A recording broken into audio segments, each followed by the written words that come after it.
Seja bem-vindo, meu amigo aqui do Oliver Club. Vocês já me conhecem, Luciano Oliveira na área.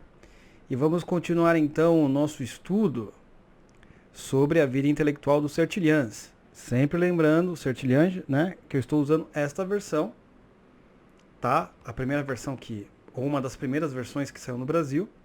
Não tem problema também se você estiver usando uma outra versão, tá?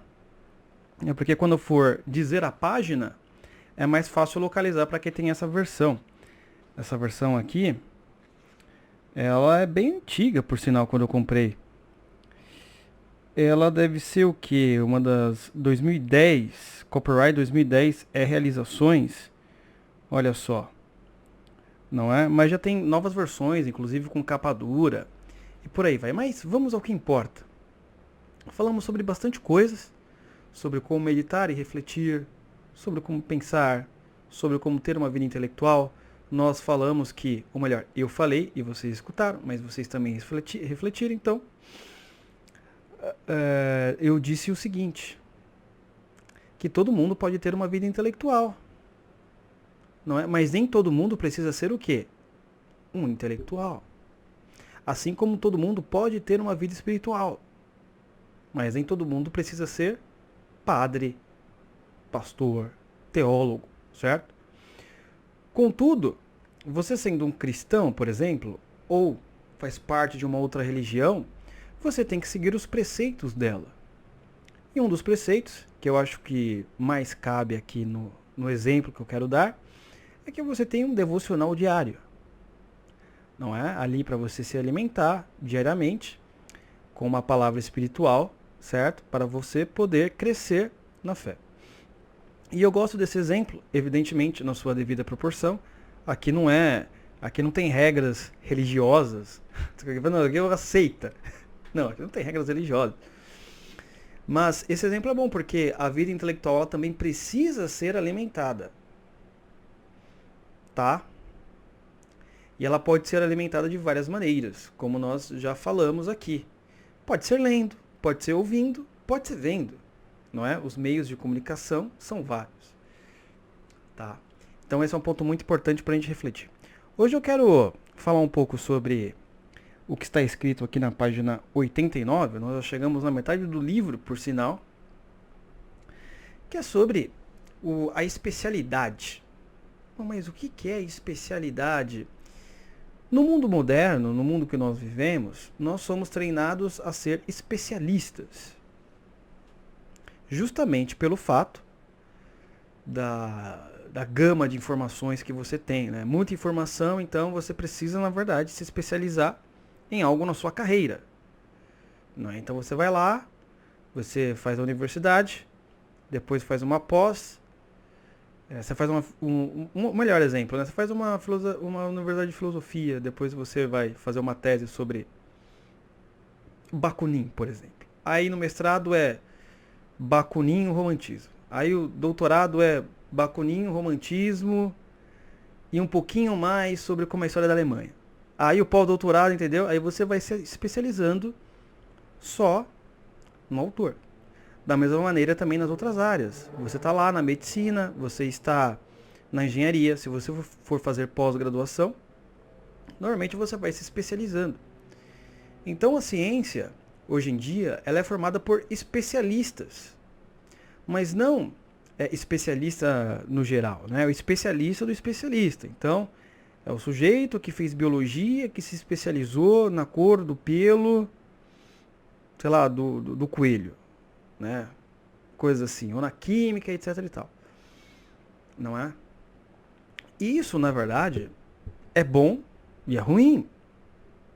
É bom porque, uau, nós chegamos num nível de tecnologia que o sujeito ele pode passar a vida inteira se especializando naquilo, ser um mestre sobre por que o pelo do coelho ele cresce daquela maneira, né? Um doutor e por aí vai. Qual que é a parte ruim? A parte ruim é aquilo que Ortega y Gasset, no seu livro A Rebelião das Massas, alertava. Por quê? O que acontece? O sujeito ele estudou tanto como cresce o pelo do coelho, passou anos da sua vida lendo artigos, defendendo teses, indo em colóquios, confrarias com seus outros amigos, discutindo sempre esse problema. Certo? Ele passou anos da sua vida, décadas, às vezes nisso. Ao ponto que ele acha que a experiência que ele ganhou no estudo do pelo do coelho, ele acha que essa experiência é o suficiente para ele falar sobre qualquer área da vida. De maneira como se fosse um especialista também. Então ele vai falar de política, de literatura e de artes e por aí vai. Como se ele tivesse estudado todo aquele tempo. O Ortega y Gasset vai chamar esse sujeito de especialista bárbaro, porque ao mesmo tempo ele precisou do quê? A civilização ocidental, ela precisou chegar em tal nível cultural para produzir aqueles especialistas, certo? Então passamos pelas grandes letras, Shakespeare, Homero, Camões, pelas grandes artes. Então você precisou de todo um arcabouço cultural, filosófico, matemático e por aí vai, para poder existir os especialistas de hoje. Mas muitas vezes esse especialista, ele ignora toda essa cultura. Ele acha que a tecnologia vai continuar existindo sem a cultura que a proporcionou. Este é um alerta sério que Ortega y Gasset faz. E muitas vezes é ignorada. Não é? Então você pode pegar, por exemplo, um biólogo, que nem a gente vê, que é o Átila Yamarino, que ele é especialista lá, nem sei do que ele é exatamente especialista, ele já falou, mas não me lembro. Mas ele pode também, as pessoas ouvem ele como uma autoridade em fake news, em jornalismo, porque ele é o cientista, então ele deve saber de tudo. Este é um problema. Eu jamais me atreveria a falar alguma coisa de biologia, principalmente se for de uma área específica da biologia. Eu posso falar de maneira conceitual. Tudo bem. Mas não se colocando como um especialista naquilo. Aí eu quero ler o trecho aqui, que está no 4º parágrafo da página 89 do Sertilhanges, para a gente meditar um pouco, tá? Ele vai falar assim: nenhuma ciência basta a si mesma. Basta a si mesma. Nenhuma disciplina por si só constitui-se em luz suficiente para seu próprio percurso. Então, vamos pensar no que ele está falando. Ele está dizendo o seguinte, olha, nenhuma ciência basta a si mesma. Nenhuma ciência consegue viver sozinha. Só que hoje nós vemos algo totalmente estranho a isso. Por exemplo, eu fiz engenharia um pouco. Basicamente não existe a parte filosófica, só a parte matemática e física. Por quê? Porque a faculdade está querendo colocar o aluno no mercado de trabalho. E é uma coisa muito interessante, porque a despeito da faculdade querer colocar o aluno no mercado de trabalho, sempre quando o aluno ele vai chegar ao engenheiro para trabalhar no mercado, ele chega defasado. O mercado já está muito à frente em tecnologia e outros fatores. Né? Você que fez universidade em qualquer área de tecnologia deve ter reparado nisso, né? Eu tenho amigos que fizeram, sei lá, ciência da computação e, às vezes a faculdade está muito atrasada. Tá? Mas, por exemplo, se você pensar bem, matemática e física, o que ela quer dizer no final das coisas?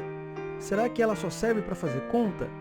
Porque as pessoas, neste Ocidente, neste Oriente, no mundo, criaram a matemática, criaram a aritmética. Qual foi o intuito para isso? Será que é só para fazer cálculo e passar no vestibular? Essa é uma coisa que eu quero chamar a atenção. Certo? Por que então os antigos filósofos, como Platão, Academia Platônica, por exemplo, falavam assim, olha, para você estudar filosofia, você tem que ser o quê? Geômetra. Ou pelo menos ser interessado por geometria. Por que essa interligação? Porque os antigos tinham essa interligação.